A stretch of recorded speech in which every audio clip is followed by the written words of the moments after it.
বাংলাদেশকে ভারতের ভারত রাজ্যে পরিণত করা, আমার দেশের ন্যায়পরায়ণ বিরোধী দলীয় নেতা নেত্রী আলেম ওলামা মেধাবীদেরকে হত্যা করে কিংবা বিদেশে নির্যাতন করে তাদেরকে পাঠিয়ে দেয়, তাদেরকে গুমের নাটক সাজিয়ে হত্যা করার চক্রান্ত। বাংলাদেশটাকে তারা অন্যের হাতে তুলে দেওয়ার জন্য সব আয়োজন করেছিল, কিন্তু আমার দেশের ছাত্র সমাজ, যুব সমাজ তাদের মাটি, তাদের ভিটা বাড়ি, তাদের জমিনকে মুশরিকদের হাতে তুলে দিতে চায় নাই বিধায় জীবন দিয়েছে, কিন্তু জমিন দেয় না হয়। সুতরাং বোঝা যায় আল্লামা সাইদি সাহেবের কথা যে বেশি লাফালাফি করব না, বাংলাদেশের তাওহীদি জনতা গাছের গোড়া ধরে নাড়া দেবে, মামু বাড়ি দিল্লি দিয়ে পড়বা, সেইটাই হলো, ঠিক কিনা বলেন? এরপরে তিনি আরেকটি কথা বলেছিলেন যে এমন অবস্থা হবে ইঁদুরের গর্ত তোমরা খুঁজে পাবে না। সবগুলো ইঁদুরের গর্তে পালিয়েছে। বিশ্বের ইতিহাসে এমন নাই পুরো সরকার পালাইয়া যায়, তার কারণ চোরেরা পালিয়ে যায়, গৃহস্থ কোনোদিন পালায় না, ঠিক কিনা বলেন? এখন আবার শুনি বলে এখন ইঁদুর নাকি আবার গর্ত থেকে চট করে বেরিয়ে আসবে। বাংলাদেশের 18 কোটি জনতার হাতে 36 কোটি লাঠি রাখতে হবে। ইঁদুর যদি আবার মাথা উঁচু করে ইঁদুরের মুখ ভেঙে দিতে হবে, বাংলার জমিনে চলতে রাস্তায় হবে। এবার শুনুন, এই ইঁদুরগুলো আমাদের কি ক্ষতি করছে তার শেষ উদাহরণ হচ্ছে বাংলাদেশের সচিবালয়ে আগুন দিয়ে ওরা পুড়িয়ে দিচ্ছে। এতে কাজ হবে না, যত বেশি তোমরা জড়াবে তত বেশি তোমাদেরকে বাংলার মানুষ ডাকা করে পুরান করা হবে।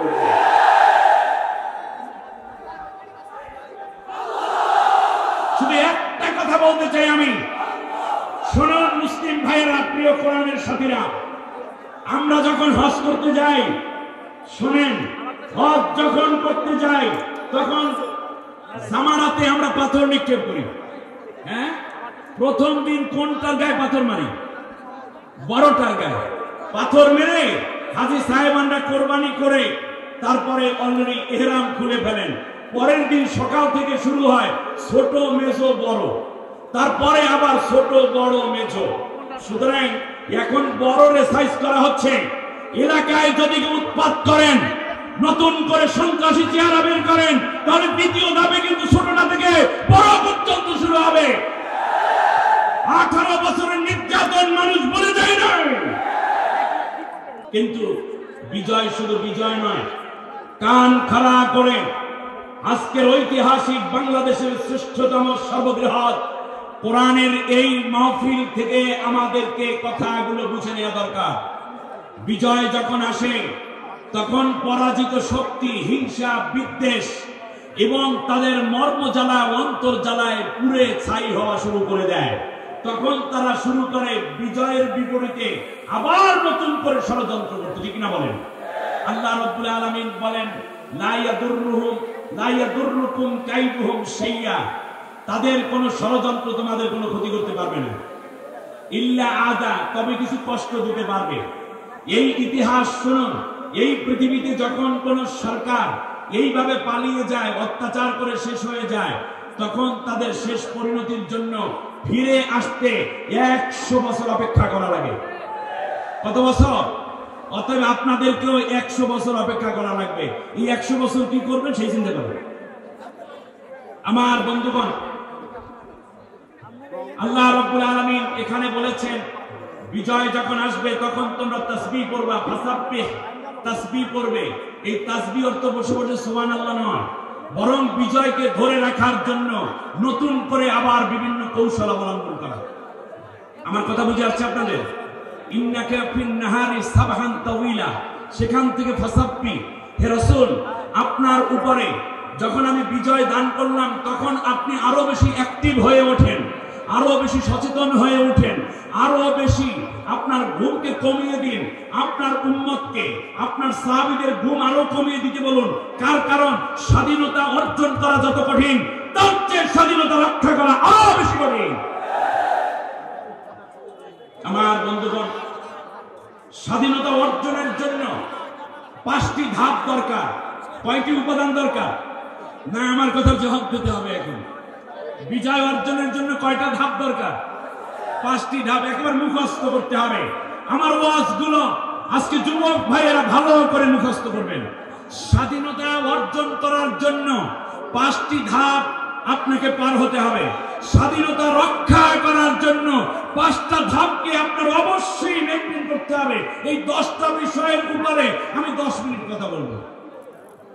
আজ খুব মনে পড়ে আমাদের মোহতারাম মনিরুল ইসলাম মজুমদার ভাই, তরুণ প্রজন্মের আর এক আইডল। কথাগুলো শুনলে মনে হয় মিজানুর রহমান আজহারি ভাইয়ের ঘ্রাণ আসে কথা থেকে। চেহারাটাও ওইভাবে আল্লাহ বানিয়ে দিয়েছে। সম্মানিত ভাইরা, আমার পাশে যে মনির ইসলাম মজুমদার ভাই বসা, ঠিক এই মাহফিলে আমার কলিজার টুকরা ভাই নিয়ামতুল্লাহ নিজামী, আমি পেয়েছি একেবারে আরো কাঁচা থেকে, বিগত প্রায় 10 বছরের সম্পর্ক। ছোট ছোট করে আজ এ পর্যন্ত তার উচ্চতায় নিয়ে যাওয়ার জন্য আল্লাহ তাআলার দয়া এবং আপনাদের অনেকের দোয়া আছে, তার মধ্যে আমার দোয়াও আছে। মজুমদার ভাই যেই চেয়ারটায় বসা, এই চেয়ারটায় বসতেন আমাদের সকলের শ্রদ্ধা ভাজন আমাদের নিয়ামতুল্লাহ নিজামী সম্মানিত পিতা মরহুম মাওলানা শহীদুল্লাহ সাহেব। কি এক চমৎকার মানুষ! বাহিরের চেহারাটা যেমন ফকফকাশীল ছিল, অন্তরটাও ছিল তেমনই সাদা। আমাকে যখন কথা বলতেন মাঝে মাঝে বুকে হাত দিতেন, মাঝে মাঝে মাথায় হাত দিতেন। আল্লাহর এক মাকবুল বান্দা ছিলেন। আজ এই লাখো জনতার মাহফিল থেকে আপনারা অনেকে মুসাফির, আমিও মুসাফির, আমরা সবাই একবার দোয়া করি, বলেন আল্লাহ, সবাই বলেন আল্লাহ, তুমি মাওলানা শহীদুল্লাহ সাহেবকে মাফ করে জান্নাতুল ফেরদাউস নসিব করে দাও। আমাদের আব্বা আম্মাদেরকেও মাফ করে দাও। অত্র এলাকার মুরব্বীদেরকে মাফ করে দাও। সম্মানিত ভাইরা, বিজয়ের জন্য কয়টা ধাপ লাগে? আর বিজয় ধরে রাখার জন্য কয়টা? রাইট, 5 5 10। আমার ওয়াজ শেষ। 1 নম্বর, আল্লাহ রাব্বুল আলামিন অর্ডার করলেন, মুসা তুমি চলে যাও ফিরাউনের কাছে। ইযহাব ইলা ফিরআউন ইন্নাহু তাগা। মুসা, ফিরাউন বড় অত্যাচারী হয়ে গেছে, শৈল শাসক হয়ে গেছে, তারে সামলাবার জন্য তুমি যাও। অর্ডার করেছেন কি? মুসা আলাইহিস সালাম বললেন, আল্লাহ আমি তো যাব, কিন্তু আমাকে তুমি শক্তিশালী করো, তুমি আমাকে কিছু জিনিস দাও। আল্লাহ রাব্বুল আলামিন বললেন, মুসা তুমি কি চাও? মুসা আলাইহিস সালাম বললেন, রব্বি জিদনি ইলমা।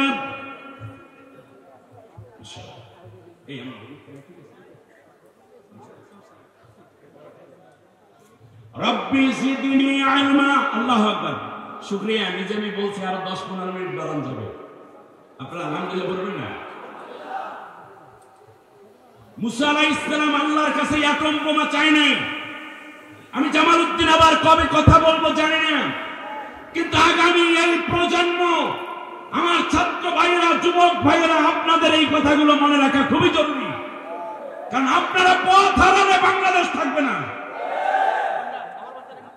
মুসা আলাইহিস সালাম আল্লাহর কাছে অ্যাটম চাই নাই, গ্রেনেড চাই নাই, তিনি ফাইটার চান নাই, কিচ্ছু চান নাই।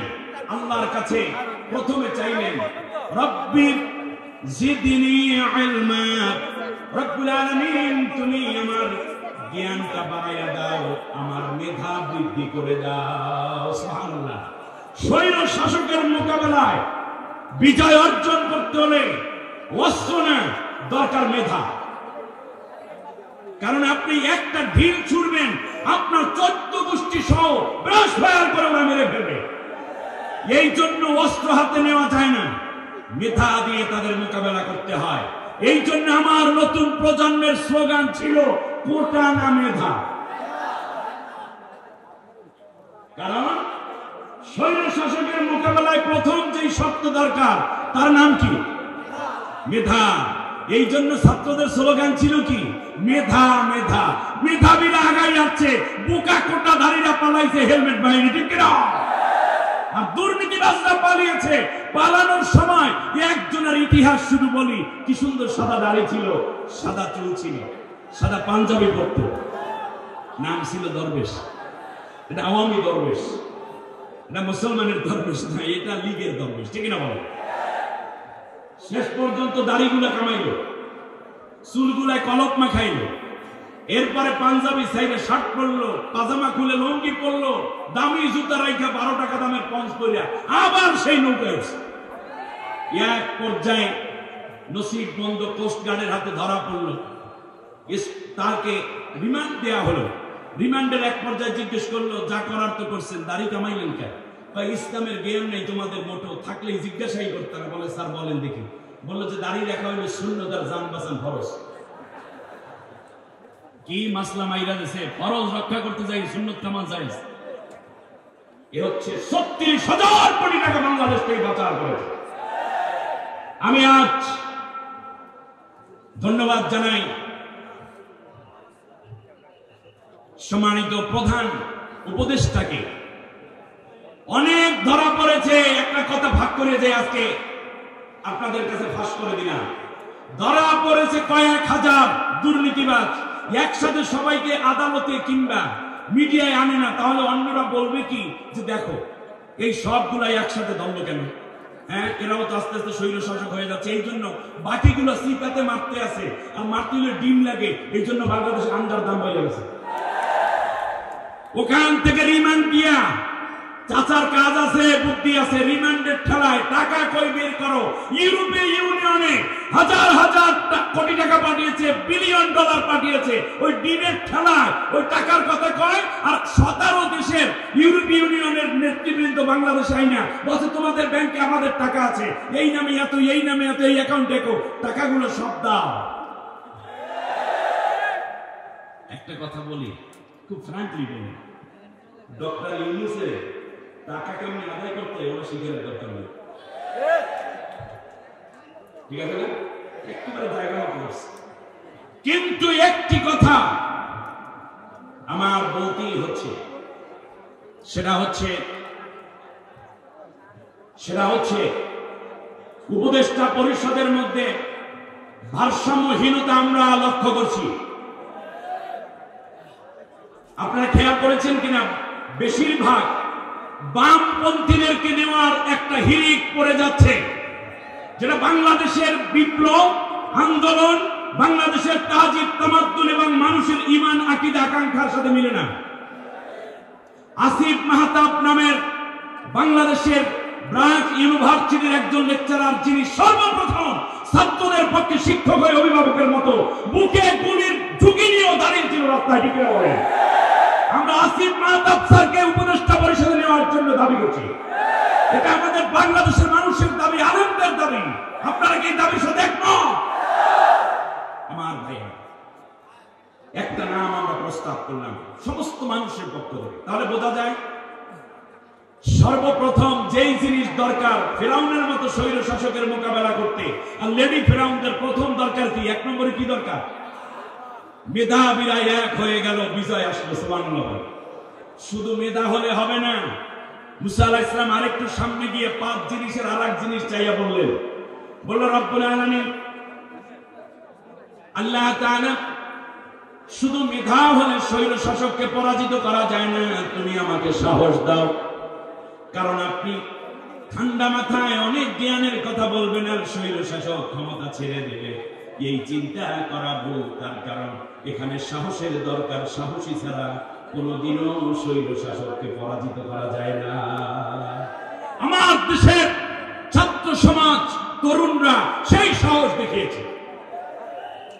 মুসা আলাইহিস সালাম বলেন, আল্লাহ রব্বিশ শরহ লি সাদরি ওয়া ইয়াসসির লি আমরি ওয়া হালুল উকদাতাম মিন লিসানি ইয়াফকাহু কওলি।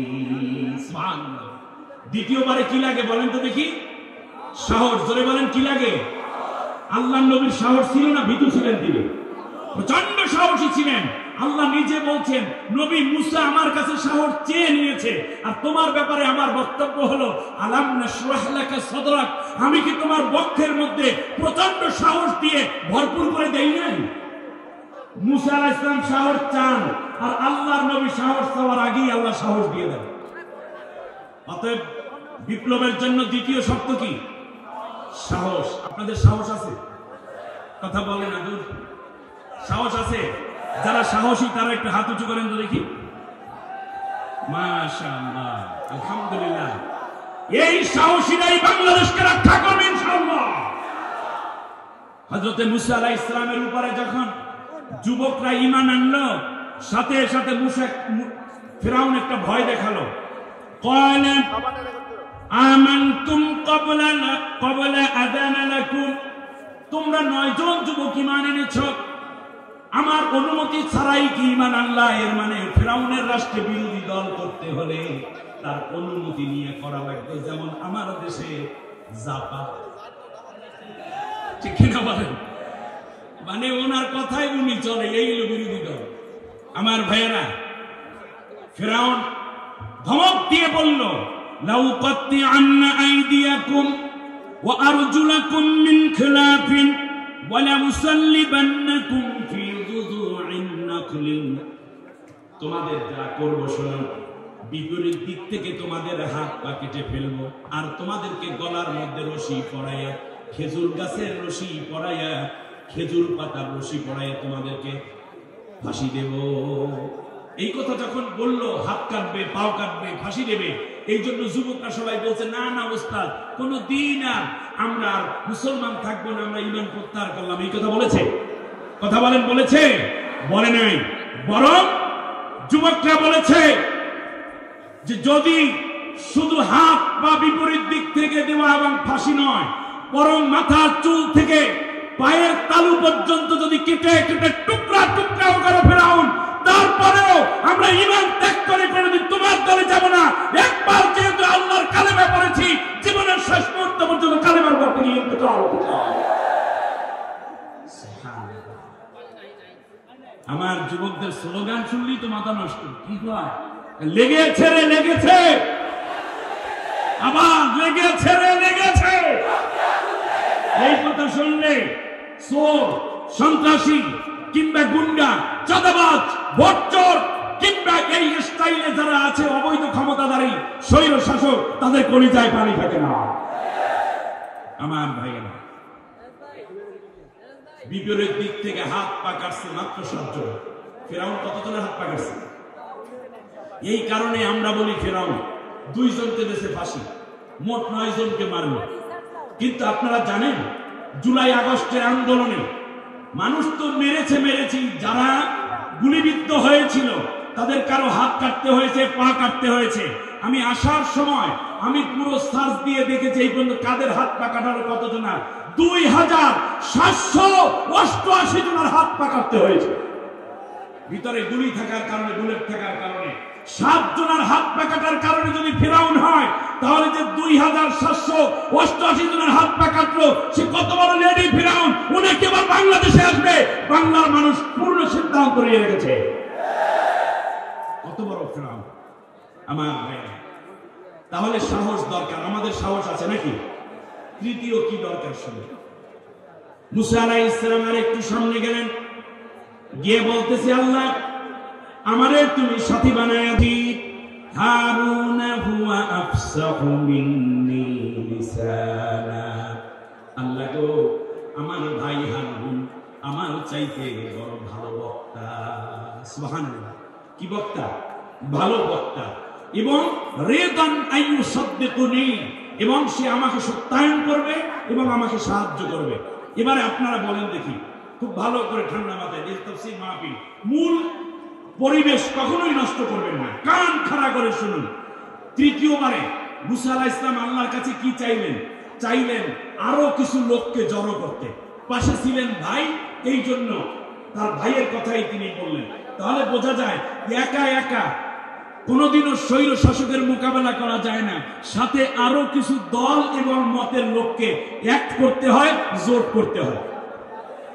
আপনারা বলেন, আমার দেশে ছাত্র বিপ্লব যে হয়েছে একা একা নাকি জোট সহকারে? তাহলে বোঝা যায় জোটবদ্ধ না হলে স্বৈর শাসকের পরাজিত করা সম্ভব নয়। গেল তাই জোট। কিন্তু আল্লাহ রাব্বুল আলামিন বললেন, মুসারে তোমার ভাইকে তোমার সাথে দিয়ে দিলাম, তুমি প্রশংসা করলা, আমি তাকে একটা উপাধি দিয়ে দিলাম, তুমি হইলা রাসূল, তোমার ভাইকে নবুয়তের মর্যাদা দিয়ে তোমার সাথী বানিয়ে দিলাম। তাহলে বোঝা যায় যে আল্লাহর পথে কথা বলে, কোরআনের দাওয়াত দেয়, একামতে দিন বোঝেন, তাদের পিছনে অনেক কিছু প্রশ্ন এবং অনেক ঝামেলা না রেখে আল্লাহ নিজেই বললেন যে যাক, তোমার ভাইকে আমি একটা পদ পদবি উন্নত মানের দিলাম, নবুয়তের মর্যাদা দিয়ে দিলাম। অতএব কোরআনের কথা যারা বলে তাদের পেছনে অনেক বেশি বেশি দাওয়াতি কাজ এবং সময় না দিয়ে শুধুমাত্র কোরআনের জ্ঞান আছে, এই ভিত্তিতেও তাদেরকে সাংগঠনিক মান উন্নয়ন করা উচিত। যেমনটা আমরা হযরত মুসা আলাইহিস সালামের ভাই হারুনের ব্যাপারে দেখলাম। এবারে আসেন, কয়টা গেল? কয়টা? 3টা। এখন মুসা আলাইহিস সালাম বললেন, আল্লাহ এখনো তো একটু ডর করে। সুবহানাল্লাহ। আল্লাহ রাব্বুল আলামিন বললেন, মুসারে ওয়ামা তিলকা বিয়ামিনিকা ইয়া মুসা, ও মুসা তোমার হাতের মধ্যে ওইটা কি? তিনি স্বাভাবিকভাবে বললেন, হিয়া আসাই, আল্লাহ এটা একটা লাঠি। আল্লাহ রাব্বুল আলামিন বললেন, মুসা আলকিহা ইয়া মুসা, ও মুসা তুমি এই লাঠিটাকে জমিনে ছেড়ে দাও। মুসা আলাইহিস সালাম জমিনে লাঠি ছেড়ে দিলেন। সেটা একটা হায়াতান তাসাআব, একটা জীবন্ত সাপ হয়ে গেল। মুসা আলাইহিস সালাম ভয় পাইলেন। একটু আগে বললেন তোমার সাহস দিলাম, কিন্তু সাপ দেখে ভয় পায়। আল্লাহ রাব্বুল আলামিন বললেন, মুসা এবার সাহসের প্রমাণ দাও, খুযা এইটাকে ধরে ফেলো। সাপ ধরে ফেললো। আল্লাহ রাব্বুল আলামিন বলেন, সানুঈদুহা সিরাতাহাল উলা, আগের সাপের আগের লাঠির অবস্থায় আমি আল্লাহ এটাকে ফিরাইয়া দেব। মুসা আলাইহিস সালাম লাঠি ধরলেন, সাপ ধরলেন, সাথে সাথে লাঠি হয়ে গেল। আমার ভাইরা, তাহলে বোঝা যায় স্বৈর শাসকের পতনের জন্য, বিপ্লব করার জন্য লাঠির দরকার আছে। কথা বলে না, কি দরকার? এর মানে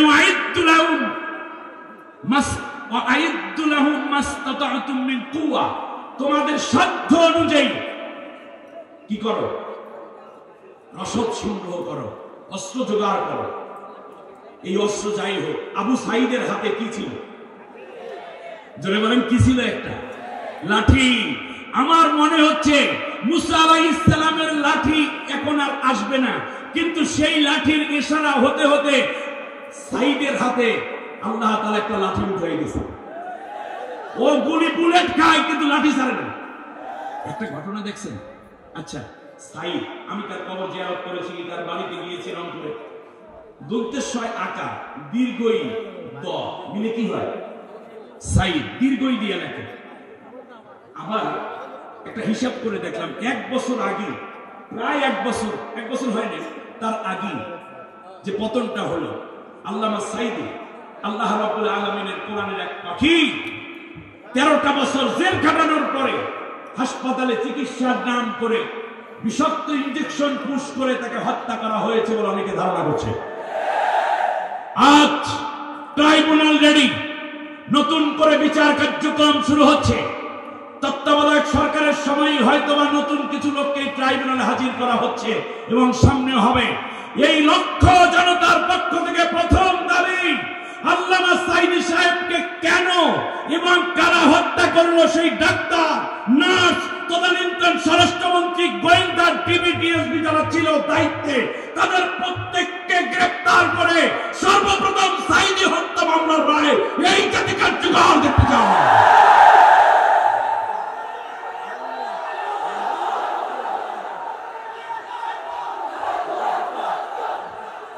আমার প্রিয় ভাইয়েরা,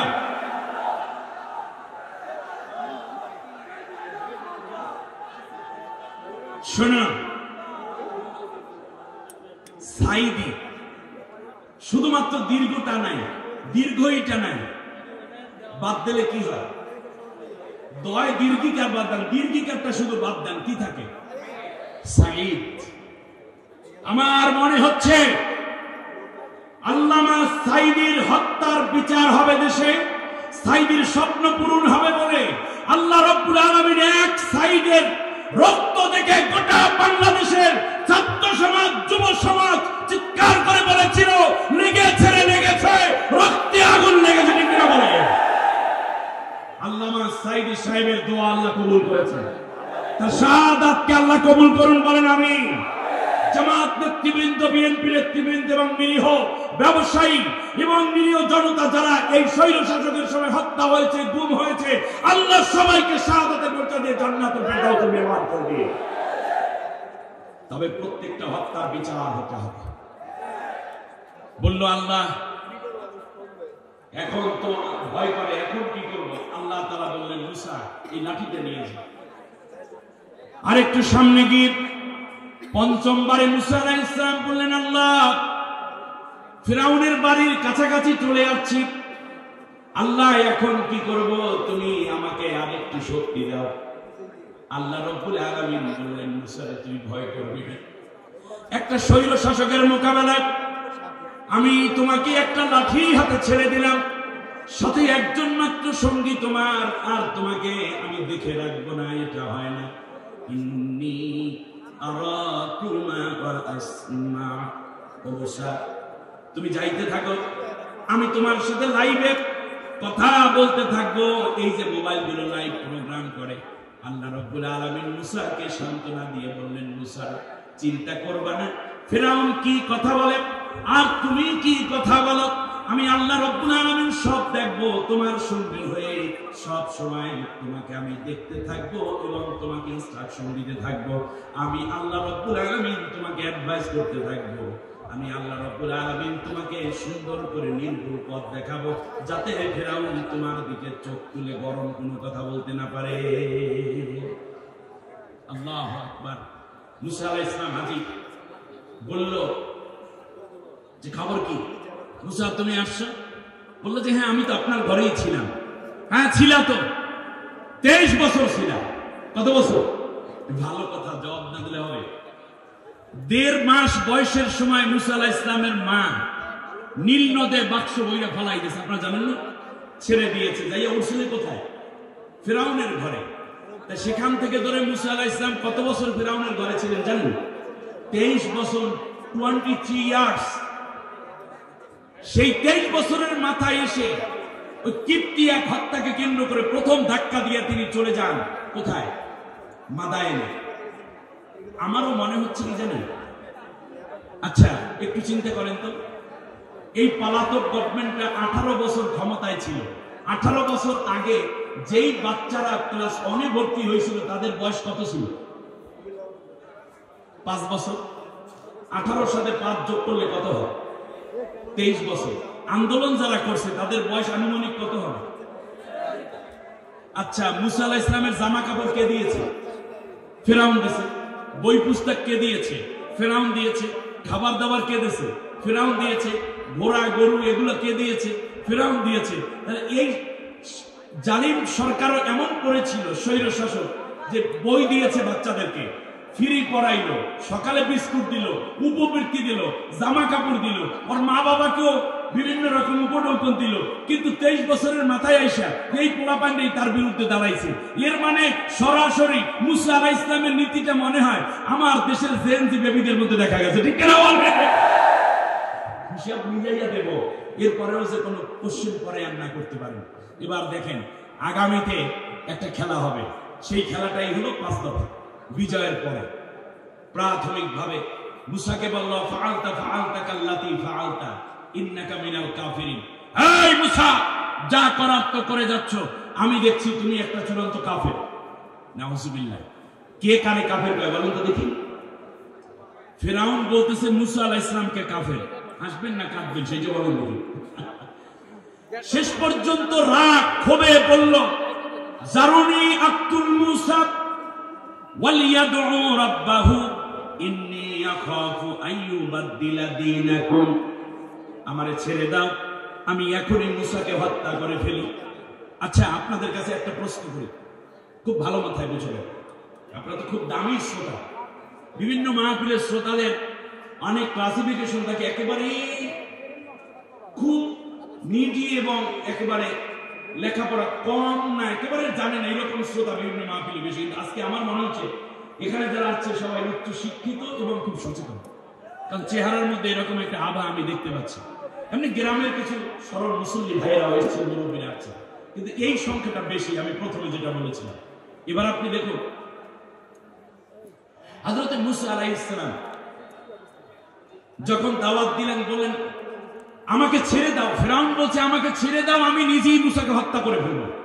তাহলে বোঝা যায় রাষ্ট্রে হত্যাকারী আলাদা পুলিশ বাহিনী আছে না? প্রত্যেক রাষ্ট্রেই তো আছে, হত্যা করার জন্য জল্লাদ আছে। কিন্তু নিজেই যদি কোনো ব্যক্তিকে যার সাথে মনে মেলে না, আদর্শে মেলে না, তখন যদি নিজেই হত্যা করে, তাহলে বোঝা যায় এইটা হলো ফেরাউনের চিন্তা এবং ফেরাউনের আখলাক।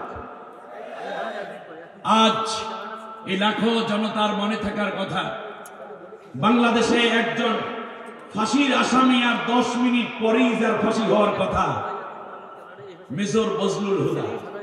ভুলে গেছেন আপনারা? তাকে 10 মিনিট পরেই ফাঁসি হবে, কিন্তু জেলের ভিতর ঢুইকা এখনো পর্যন্ত কথা চলতেছে। খুব সম্ভব এটা প্রমাণিত হবে, বিভিন্ন এভিডেন্স আমরা সোশ্যাল মিডিয়ায় যতটুকু দেখি, যে মেজর বজলুল হুদাকে প্রথমে লাইট বন্ধ করে তার সেলের ভিতর ঢুকে নিজেই হত্যা করেছিল লেডি ফেরাউন, পরে গলা সেলাই করে দিয়ে তার বাড়িতে পাঠিয়ে দিয়েছে। অতএব নিজ হাতে রাষ্ট্রপ্রধান হওয়ার পরও নিজ হাতে কোন বিরোধী দলীয় কিংবা কোন ব্যক্তিকে হত্যা করার প্রথম অস্ত্র তোলার চিন্তা করেছিল ফেরাউন। আমার ভাইয়েরা, এই গেল 5টা কাজ। বিজয়ের জন্য কি কি দরকার এইবার আমি মুখস্থ দেখি মনে আছে কিনা। 1 নম্বরে কি দরকার? জ্ঞান। আমার ছাত্র ভাইদের উদ্দেশ্যে, যুবকদের উদ্দেশ্যে আমার প্রথম টার্গেট, প্রথম দাবি, তোমাদের কাছে আমার প্রথম দাবি, তোমাদের মেধাবী হতে হবে। কি হতে হবে? মেধাবী হতে হবে। মেধার জগৎ দুর্বল করা যাবে না, স্টাডি করতে হবে, জানতে হবে, জানাতে হবে, চর্চা করতে হবে। সেটা জ্ঞান বিজ্ঞান হোক, বই পুস্তক হোক, সবচেয়ে বড় জ্ঞানের উৎস হচ্ছে আল্লাহর কোরআন। এই কোরআন থেকে তোমাদেরকে জ্ঞান নিতে হবে। সুতরাং এই জায়গাটিতে তোমরা কোনো ছাড় দিবে না। মোবাইল চর্চার চেয়ে জ্ঞান চর্চা করো, যেন নতুন করে বাংলাদেশে অন্য প্যাটার্নে আগামী 2-1 বছরের মধ্যে নতুন ভিন্ন মোবাইল আবিষ্কার করে আমরা বিদেশে বিক্রি করতে পারবো। পারবে না ইনশাআল্লাহ? আল্লাহ কবুল করুন। দ্বিতীয় হচ্ছে সাহস। বলো কি দরকার? বলেন আপনার সবাই কি দরকার? সব সময় সাহস রাখবে, কারণ আল্লাহ তাআলা যাদের সাথে আছেন তাদের কোনো ভয় নেই। আমরা তো ভয় সেই দিনই বাদ দিয়েছি যেই দিন আল্লাহ রাব্বুল আলামিনের উপরে ঈমান নিয়ে কালেমা পড়েছি। ঠিকরা। তৃতীয় দরকার কি? ঐক্য দরকার। জোরে বলেন কি দরকার?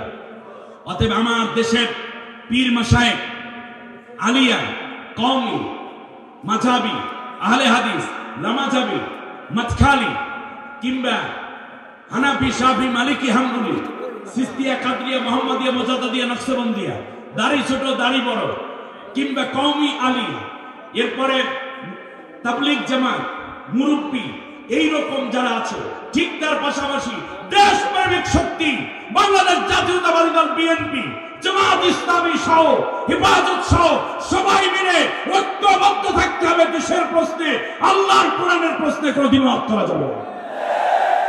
ঐক্যবদ্ধ না থাকলে আমাদের কপালে ভোগ আছে। তৃতীয়। চতুর্থ হচ্ছে শক্তি দরকার, লাঠি দরকার। ঠিক না? পঞ্চম, আল্লাহর সাহায্য দরকার। এই 5টা জিনিস আপনারা অর্জন করতে পারবেন। এইবারে আসি, 5 জিনিস অর্জন করার পরে আমার আল্লাহ বলছেন তোমাদেরকে 5টা জিনিস দিয়ে দেব। সুবহানাল্লাহ। অনুরিদু আন নামুন্না আলাল্লাযীনা ইসতুদঈফু ফিল আরদ। জমিনের বুকে স্বৈর শাসক কর্তৃক সবচেয়ে নির্যাতিত যেই দল, আমি আল্লাহ রাব্বুল আলামিন ওই দলটার উপরে আমার রহমত দেওয়া শুরু করে দেব। সুবহানাল্লাহ। যেই দল নির্যাতিত সেই দলের উপর আল্লাহর দয়া।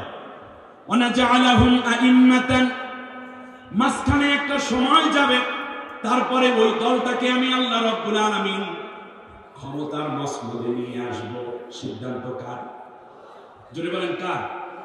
আল্লাহ যেই দলকে ক্ষমতায় দিতে চান, সবচেয়ে মাজলুম দলটা, আপনারা সবাই কি সেই দলকে সমর্থন দিয়ে ক্ষমতায় নিতে চান? আল্লাহ যা চান আপনারা কি তা চান? আল্লাহর চাওয়া কে কে পুরা করতে চান? দুইটা হাত উঁচু করে জুমার দিন নামাজের পুরো মুহূর্তে আল্লাহকে দেখা।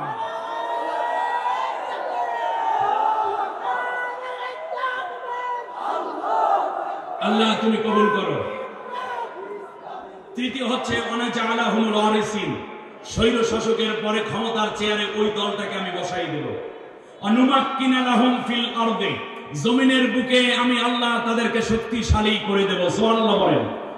আমাদের সালাউদ্দিন সাহেব আজকে ডক্টর শফিকুল ইসলাম মাসুদ সহ যারাই আওয়ামী লীগ করে নাই, একজনও বাড়িতে থাকতে পারে না। আমাদের সালাউদ্দিন সাহেব কত বড় জ্ঞানী মানুষ, তাকে তো বিদেশি নিয়ে গেছে, ভারত নিয়ে গেছে, ঠিক না? পালায় নাই, বরং দেশ থেকে কিডন্যাপ করে নিয়ে গেছে। এইরকম মাজলুম হয়েছেন যারা আল্লাহ চান তাদেরকে ক্ষমতায় এনে তাদেরকে ধন্য করে দিতে, আমরাও এটা চাই। এবং আল্লাহ তাআলা বললেন তাদের দুর্বলতা, তারা যে আগে পালাইতো, ঘরে ঘুমাইতে পারতো না, খাইতে পারতো না, সন্তানের বিয়ের অনুষ্ঠানে মায়ের জানাজায় পর্যন্ত আসতে পারতো না, এই জায়গাটার বিপরীতে আমি আল্লাহ স্বৈর শাসককে পতন ঘটাইয়া এই দলটাকে শক্তিশালী করে দেব। নুরিয়া ফিরআউনা ওয়া হামানা ওয়া জুনুদাহুমা মিনহুম মা কানু ইয়াহজারুন। আর পতিত সরকারকে দেখিয়ে দিতে চাই অন্যায় অত্যাচার না করেও কেমন করে দেশের মধ্যে শান্তি এবং নিরাপদ আবাসস্থল গড়ে তোলা যায়। সুবহানাল্লাহ। সম্মানিত ভাইরা, কথার ফাঁকে ফাঁকে সময়ের বাঁকে আলোচনা শেষ করতে হচ্ছে। আজ এজন্য একটি হাদিস বলে আমি শেষ করতে চাই। আমার দিকে তাকান। আল্লাহ রাসূল সাল্লাল্লাহু আলাইহি ওয়াসাল্লাম বলেছেন, আন আব্দুল্লাহ ইবনে ওমর রাদিয়াল্লাহু তাআলা আনহুমা قال قال رسول الله صلى الله عليه وسلم فاتبعوا السواد الاعظم فانه من شد شد في النار। রাসূল আমাদেরকে বলছেন, হে আমার উম্মতেরা, যখন তোমরা দেখবে একটি জাতির মধ্যে নতুন কোন সরকার গঠিত হতে যাচ্ছে, তোমরা যদি আমার উম্মত হও, আমাকে যদি রাসূল মানো, আল্লাহকে যদি মাবুদ মানো, তাহলে যেই দলটা দ্বারা খুব তাড়াতাড়ি আল্লাহর কোরআনের আইন জমিনে বাস্তবায়ন করা সম্ভব, যেই দলের মধ্যে, সংক্ষেপে যদি বলি, দেখবে যেই দলের মধ্যে শিক্ষিত লোক আছে, ব্যাংকার আছে, ব্যাংক আছে, হাসপাতাল আছে, যাদের মধ্যে তোমরা দেখবে উকিল আছে, ব্যারিস্টার আছে, যাদের মধ্যে পুলিশ, র্যাব, গোয়েন্দা, ডিবি, ডিএসপি এটা হওয়ার যোগ্যতা আছে, বড় বড় ইউনিভার্সিটি চালানোর যোগ্যতা আছে, মেম্বারি, চেয়ারম্যান, এমপি মন্ত্রিত্ব করার যোগ্যতা আছে, ডাক্তার আছে, ইঞ্জিনিয়ার আছে, তোমরা এই দলটা, যেই দলটা ইসলামের দিকে বেশি আগাই আছে, ওই দলকে তোমরা সমর্থন দিয়া তাড়াতাড়ি আল্লাহর কোরআনের বিধান কায়েমে সহযোগিতা করো। এরপরে নবী বললেন, যদি এই কাম না কইরা পিছনে পিছনে করো, ফামান সাদ্দা সাদ্দা ফিন্নার, তাহলে তুমি কিন্তু জাহান্নামে যাবে। অতএব বাংলাদেশে একটি দল এগিয়ে আছে, আমাদের উচিত সবাই মিলে, অন্য দল আমারটা আমার থাকবে, আমার মত থাকবে, আমার পথ থাকবে, কিন্তু আমাদের উচিত আগামী পার্লামেন্টে সেই এগিয়ে থাকা দলটাকে আরো বেশি এগিয়ে দিয়ে আল্লাহর কোরআনের রাজ কায়েমে সহযোগিতা করা। আল্লাহর একটা ওয়াদা আছে, ওয়ালাউ আন্না আহলাল কুরআন আমানু ওয়াত্তাকাউ লাফাতাহনা আলাইহিম বারাকাতিন মিনাস সামাই ওয়াল আরদ। জমিনের উপরে যদি আমি আল্লাহর কোরআনের রাজ তোমরা কায়েম করে দাও, তাহলে আমি আল্লাহ বলে দিলাম আসমান এবং জমিনের যত বরকতের দরজা আছে, সব দরজা তোমাদের জন্য আমি অবশ্যই খুলে দেব। জমিনের মধ্যে হীরার খনি, জমিনের মধ্যে তেলের খনি, গ্যাসের খনি, ঠিক ফসলেও ভরপুর হবে, সবগুলো খুলে দেওয়ার ওয়াদা করেছেন কে? জমিনের উপরে আল্লাহর কোরআনের আইন হবে, জমিনের ভেতর থেকে সব নিয়ামত বের করে দিবেন কে? সেই আল্লাহর নামে একটা তাকবীর দেই, লিল্লাহি তাকবীর, নারায়ে তাকবীর। কাজী ইব্রাহিম হুজুরের আগমন, শুভেচ্ছা স্বাগতম, লিল্লাহি তাকবীর। هذا ما عندي من الله عليه توكلت وإليه أنيب. السلام عليكم ورحمة الله وبركاته.